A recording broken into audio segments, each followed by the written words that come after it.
삼성전자 노조가 예고한 총파업이 이틀 앞으로 다가온 가운데 협상을 주도하고 있는 노조를 향한 직원들 불만이 점점 커지고 있습니다. 메모리 사업부 현직자로 추정되는 한 직원은 익명 커뮤니티 플랫폼에 노조가 멍청해서 이사달 난 게 맞다고 강한 어투로 비판했습니다. 작성자는 처음부터 하이닉스와 같은 조건으로 하겠다고 했으면 회사가 반대할 명분도 없고 노노 갈등도 없었다며 파업만 하면 문제가 다 해결될 것처럼 악만 쓰다가 이 지경이 됐다고 날을 세웠습니다.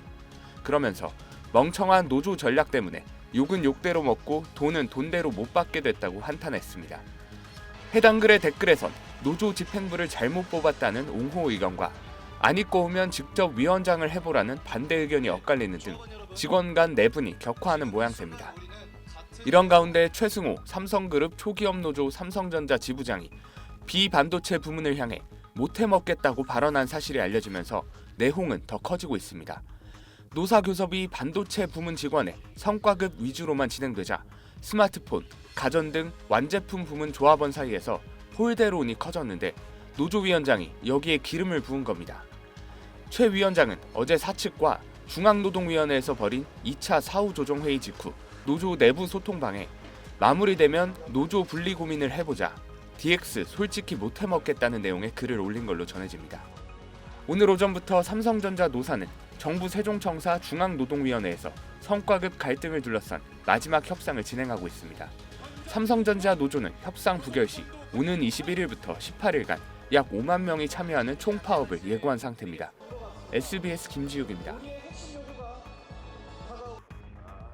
사후 조정을 앞둔 어젯밤 파업을 주도하는 초기업 노조의 텔레그램 대화방에 이송희 부위원장의 메시지가 올라왔습니다.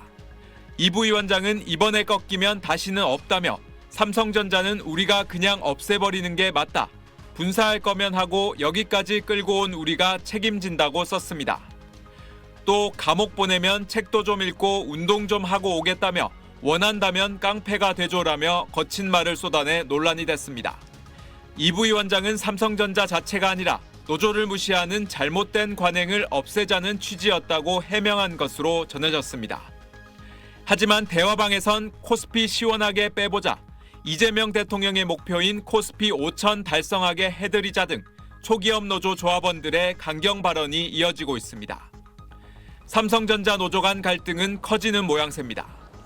삼성전자 내 제23노조인 전국 삼성전자 노동조합과 삼성전자 동행노조는 노사교섭 현장을 찾았습니다. 최 원장님, 저희 공문 지금 계속 무시하시고 계시고 저희 같이 교섭을 진행했던 건데 그거를 지금 바꾸라고 하시면 좀 어렵죠. DX 부문 5만 명의 목소리를 분명하게 반영시켜 주실 것을 부탁드립니다.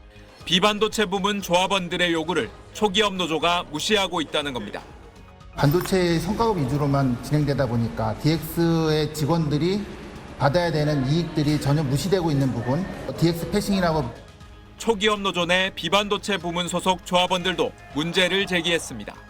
이들은 절차적 문제로 비반도체 부문의 근로조건 개선 요구가 빠졌다며 협상을 중단해야 한다는 가처분 신청을 제기했습니다. SBS 전용우입니다. 직장인 익명 커뮤니티 삼성전자 게시판에 올라온 노조 탈퇴 인증글입니다. 삼성 초기업 노조가 반도체 담당인 DS 부문과 달리 완제품 사업 담당 DX 부문 조합원을 위한 안건은 다루지 않는다고 적었습니다. 하루 100건이 안 되던 탈퇴 신청은 지난달 28일 500건을 넘었고 29일에는 1000건을 넘었습니다. 7만 6천 명을 넘던 조합원은 오늘 기준 7만 4천여 명으로 줄었습니다. 노조는 반도체 사업 부문에 대해 영업이익의 15%를 상한없이 성과급으로 지급하라고 요구하는 반면 완제품 사업 부문에 대해서는 별도 요구안을 내놓지 않았습니다. 노조 요구가 받아들여지면 역대급 초호황을 맞은 반도체 부문은 1인당 최대 6억 원에 가까운 성과급을 받을 수 있지만 실적 악화가 전망되는 완제품 부문은 사업 재편을 걱정해야 합니다. 15일 이상 파업 활동에 참여한 조합원에 최대 300만 원의 수당을 지급하기 위해 조합비를 5배 인상하기로 한 노조의 방침도 갈등을 키우고 있습니다. 다만 이런 노노 갈등에도 불구하고 초기업 노조는 7만 명 이상이 가입한 과반 노조인데다 반도체 부문 소속이 80%에 달해 파업 가능성은 여전히 큽니다. 임금 인상을 요구하는 삼성 바이오로직스 노조는 사흘째 파업을 이어갔습니다. 사측은 5일까지 파업이 이뤄질 경우 1,500억 원의 피해가 발생할 걸로 추산하고 있지만 노조는 사측의 입장 변화가 없다며 추가 파업도 검토하고 있습니다. 회사가 그동안 교섭 재개에 대해서 사전 조율 과정도 거치지 않았고 사전에 연락도 주고 있지 않고요.